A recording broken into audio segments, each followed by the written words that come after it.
They say love is a beautiful thing, right? Well, I pray the one that found me doesn't find you. My name is Adanna. I was just a girl who wanted to graduate in peace. I didn't come to Unilag to fall in love with a boy who smelt like danger from afar. But the thing about love is that it doesn't ask if you're interested. It just pulls you in gently, and before you know it, you're gone. It started during my second semester in 200 level. My department, mass communication, was known for its loud debates, jaye, and girls who took slave culture to a whole new level. I wasn't one of them. I was the type who minded her business. My closest friend Zainab Anochechi said I was behaving like a pastor's wife. I didn't mind. All I wanted was to graduate, get a good job, and take care of my widowed mother. But then he walked into our lecture theatre like he owned the room. His name was Chuka, a final year law student. I didn't know what he was doing in our department that morning, but from the second he entered, even the lecturers noticed. He was tall, caramel-skinned, with those eyes that made you want to confess all your sins. I saw how the girls whispered. I saw how the boys tried not to act intimidated, but I just kept pretending to take notes until Zainab nudged me and whispered, "That's Chuka. He's the one they say controls the Black Fangs." I had heard of them. The Black Fangs were one of the most feared campus cult groups. People said they didn't just do initiations and fight rival groups. They had money, power, connections. Some said even politicians used them. That should have been my first sign. But it wasn't, because the moment Chuka looked in my direction and smiled, I felt alive for the first time in a long time. It started with small things. A DM on Instagram, a comment on my story, a random sighting in front of Faculty of Art where he claimed he was just passing by. I tried to ignore him for weeks. Then one day, he sent a book to my hostel through a bike man. It was Chimamanda's Purple Hibiscus, my favorite. Inside he had scribbled, "For the girl who reads more than she talks."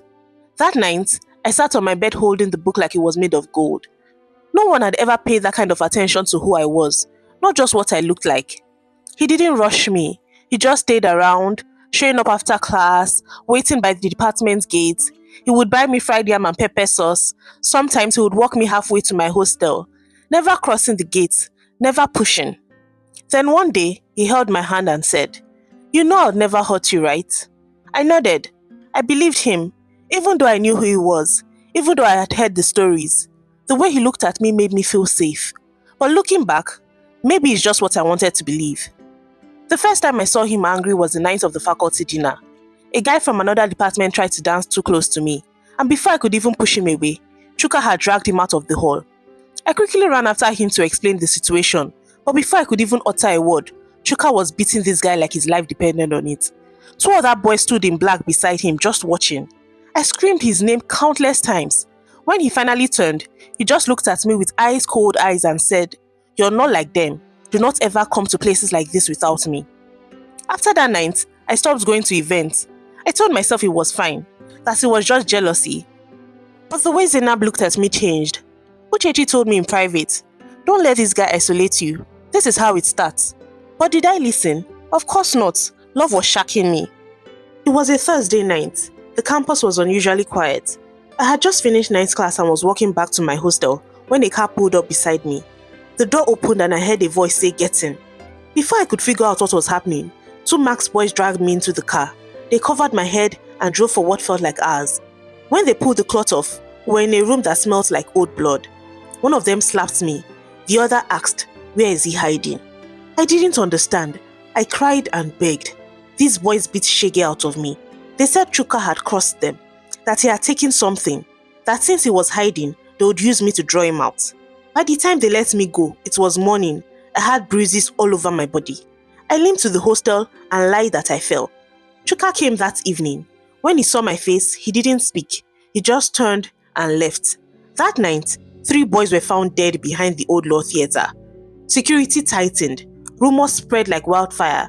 They said it was the Black Fangs. Others said it was their rival cult, the Red Circle. Chuka stopped coming to campus. He called, but I barely picked. I started to wake up at night from nightmares, flinching at every little sound. My CGPA began to drop. My mother called and kept asking what the problem was. I couldn't tell her anything. Then one day, Zainab didn't return from class. We searched for hours. Then someone called from an unknown number. "If you love your friend, tell your boyfriend to come out of hiding." My hands shook as I dialed Chuka'S number. He came that night, but he didn't enter the hostel. He met me behind the canteen. Tell them I'll come, he said. They shouldn't touch her. I begged him not to go. I held his shirt like it was the only thing keeping me breathing. Adanna, he said, I never meant to bring you into this. If something happens, remember I loved you deep. Then he left. That was the last time I saw him alive. Chuka'S body was found near the school gate, burned. The school denied everything. They called it a court clash. They suspended some students and closed the hostel for 2 weeks, but that was it. Zainab was found 2 days later in a bush behind the girls' hostel. She had bruises, but she was alive. I couldn't sleep for months. I stopped going to class. I couldn't even bring myself to attend his burial. Before he died, he sent me a note. If this ever gets to you, it means I'm gone. But you made me feel like I had a second chance. Don't let my darkness swallow your light. Live, be free, love again. I graduated a year later. I didn't attend the convocation. I just packed my things and left. Sometimes when I hear boys shouting in the streets or see bikes chasing each other in Lagos traffic, I flinch, but I'm healing. I love the boy who lived in the shadows, and even though the night took him from me, he left a small candle burning in me. My name is Adanna, and this was the love that nearly broke me. But it didn't. It built me, and I survived.